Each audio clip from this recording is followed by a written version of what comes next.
മറ്റൊരു പ്രധാനപ്പെട്ട വാർത്തയിലേക്കാണ്. മിഷൻ കേരളയുമായി തലസ്ഥാനത്ത് എത്തിയ പ്രധാനമന്ത്രി മോദിയെ വിമാനത്താവളത്തിൽ മുഖ്യമന്ത്രിയും ഗവർണറും ചേർന്ന് സ്വീകരിച്ചു.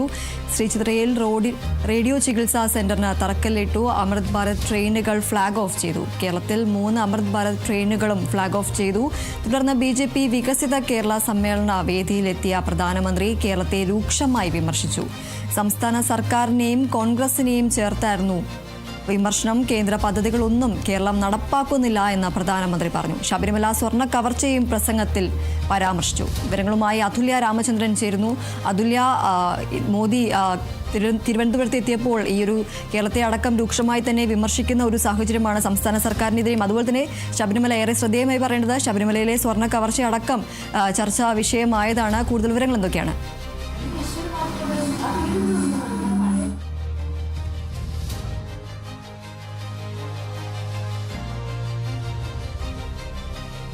മിഷൻ കേരളയുമായി തലസ്ഥാനത്ത് എത്തിയ പ്രധാനമന്ത്രി നരേന്ദ്രമോദിയെ വിമാനത്താവളത്തിൽ മുഖ്യമന്ത്രിയും ഗവർണറും ചേർന്നാണ് സ്വീകരിച്ചത്. ശ്രീചിത്ര റേഡിയോ ചികിത്സാ സെന്ററിന് പ്രധാനമന്ത്രി തറക്കല്ലിട്ടു. അമൃത് ഭാരത് ട്രെയിനുകൾ ഫ്ളാഗ് ഓഫ് ചെയ്യുകയും ചെയ്തു.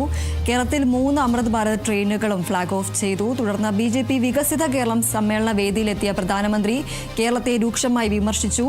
വിവരങ്ങളുമായി അതുല്യ രാമചന്ദ്രൻ ചേരുന്നു. അതുല്യ, ഈ ഒരു മോദിയുടെ പ്രസംഗത്തിൽ തന്നെ ഈ ഒരു സംസ്ഥാനത്തെ രൂക്ഷമായി തന്നെ വിമർശിക്കുന്ന ഒരു സാഹചര്യമാണ് ഉണ്ടായത്. ശബരിമല സ്വർണ്ണ കവർച്ച അടക്കം അദ്ദേഹം സൂചിപ്പിക്കുന്ന ഒരു സാഹചര്യമുണ്ടായി. കൂടുതൽ വിവരങ്ങൾ എന്തൊക്കെയാണ്?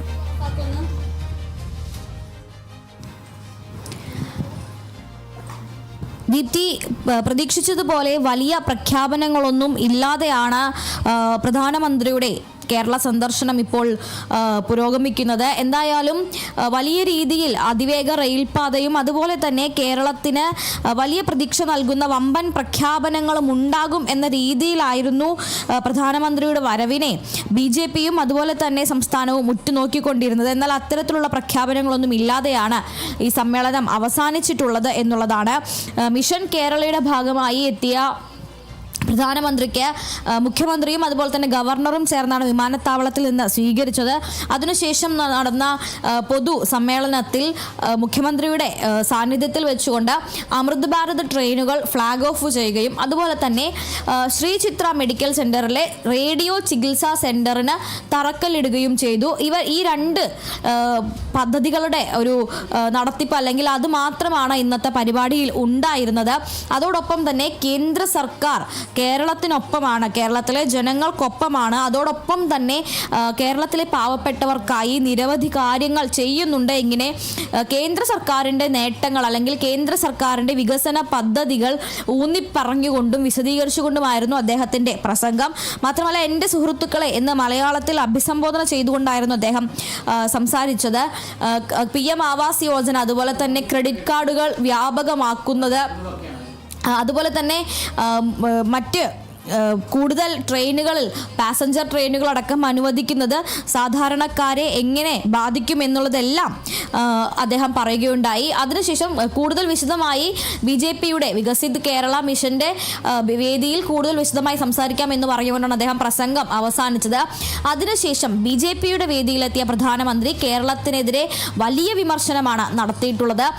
കേന്ദ്രത്തിന്റെ പദ്ധതികളൊന്നും തന്നെ കേരളം നടപ്പാക്കുന്നില്ല, കേരളത്തിലെ ജനങ്ങൾക്ക് അർഹമായ പലതും സംസ്ഥാന സർക്കാരിൻ്റെ ഇത്തരത്തിലുള്ള ഒരു നിലപാട് കൊണ്ട് നഷ്ടമായി എന്നുള്ള രീതിയിലുള്ള കുറ്റപ്പെടുത്തൽ തന്നെയാണ് അവിടെ ഉണ്ടായത്. PM ശ്രീ പദ്ധതിയിലൂടെ വിദ്യാർത്ഥികൾക്ക് കിട്ടേണ്ട സഹായം ഇല്ലാതാക്കി. PM ആവാസ് യോജന പദ്ധതി വേണ്ട രീതിയിൽ നടപ്പാക്കാത്തതിനാൽ നിരവധി പാവപ്പെട്ട ആളുകൾക്ക് വീടുകൾ നഷ്ടമായി എന്നിങ്ങനെ അദ്ദേഹം വലിയ രീതിയിൽ തന്നെ വിമർശിച്ചിട്ടുണ്ടായിരുന്നു. അതോടൊപ്പം തന്നെ കോൺഗ്രസിനെയും അദ്ദേഹം ഈ വിമർശനത്തിൻ്റെ ഒപ്പം ചേർത്തിരുന്നു. അഡ്ജസ്റ്റ്മെൻറ്റിൻ്റെ രാഷ്ട്രീയം, അഴിമതിയുടെ രാഷ്ട്രീയമാണ് ഇരു മുന്നണികളും നടത്തുന്നത്. LDFും UDFിൻ്റെയും കൊടികൾ മാത്രമാണ് വ്യത്യസ്തമായിട്ടുള്ളൂ. പക്ഷേ ഇരു പാർട്ടികളുടെയും ഇരു മുന്നണികളുടെയും രാഷ്ട്രീയം എന്ന് പറയുന്നത് അത് അഴിമതിയുടെയും അഡ്ജസ്റ്റ്മെൻറ്റിൻ്റെയും രാഷ്ട്രീയമാണ് എന്നായിരുന്നു അദ്ദേഹം പറഞ്ഞത്. മാത്രമല്ല, കേരളത്തിൽ നിന്ന് LDFിനെയും കോൺഗ്രസിനെയും UDF-നെയും തൂത്തെറിയണം. കേരളത്തിൽ ഒരു ഡബിൾ എഞ്ചിൻ സർക്കാർ വരേണ്ടതുണ്ട്. ഇതിനു മുൻപ് ബംഗാളിലും ത്രിപുരയിലും ഇപ്പോൾ CPM-ന്റെ പൊടി പോലും കാണാനില്ലല്ലോ. അത്തരത്തിലൊരു മാറ്റത്തിനാണ് കേരളം സാക്ഷ്യം വഹിക്കാൻ പോകുന്നത് എന്നാണ് അദ്ദേഹം തലസ്ഥാനത്ത് പറഞ്ഞത്. വരാനിരിക്കുന്ന തിരഞ്ഞെടുപ്പ് മാറ്റത്തിന്റെ തിരഞ്ഞെടുപ്പാകും. തിരുവനന്തപുരത്തെ അതിന്റെ ആദ്യ പടി, തിരുവനന്തപുരത്തിലൂടെ കേരളത്തിലേക്ക് ഉള്ള മാറ്റത്തിന്റെ തുടക്കമിടുകയാണ് എന്നാണ് അദ്ദേഹം പറഞ്ഞത്. അതുപോലെ തന്നെ ഇത്തരത്തിൽ ഈ രണ്ട് പാർട്ടികളെയും തൂത്തെറിയുന്നതിനോടൊപ്പം തന്നെ ഇരു പാർട്ടികളുടെയും രാഷ്ട്രീയം ഒന്നാണെന്ന് വിമർശിച്ച അദ്ദേഹം കോൺഗ്രസ് ഇപ്പോൾ MMC കോൺഗ്രസ് ആയി എന്നുകൂടി പറയുകയുണ്ടായി. അതായത് മാവോയിസ്റ്റ് കോൺഗ്രസ് ആയി മാറിയിരിക്കുന്നു എന്നത് അദ്ദേഹം കളിയാക്കുകയുണ്ടായി. കോൺഗ്രസ് എന്നത് AICC അല്ലെങ്കിൽ INC എന്നതിന് പകരം ഇപ്പോൾ MMC ആണ് എന്നാണ് അദ്ദേഹം കളിയാക്കി അല്ലെങ്കിൽ പരിഹസിച്ചുകൊണ്ട് പറഞ്ഞത്. എന്തായാലും അതോടൊപ്പം തന്നെ അദ്ദേഹം ശബരിമലയിലെ സ്വർണ്ണക്കൊള്ളയെ കൂടി എടുത്ത് പരാമർശിച്ചിട്ടുണ്ടായിരുന്നു. ശബരിമലയിലെ സ്വർണം കട്ടവരെ ജയിലിൽ അടയ്ക്കും, ഇത് മോദിയുടെ ഗ്യാരണ്ടിയാണ് എന്നാണ് അദ്ദേഹം പറഞ്ഞത്.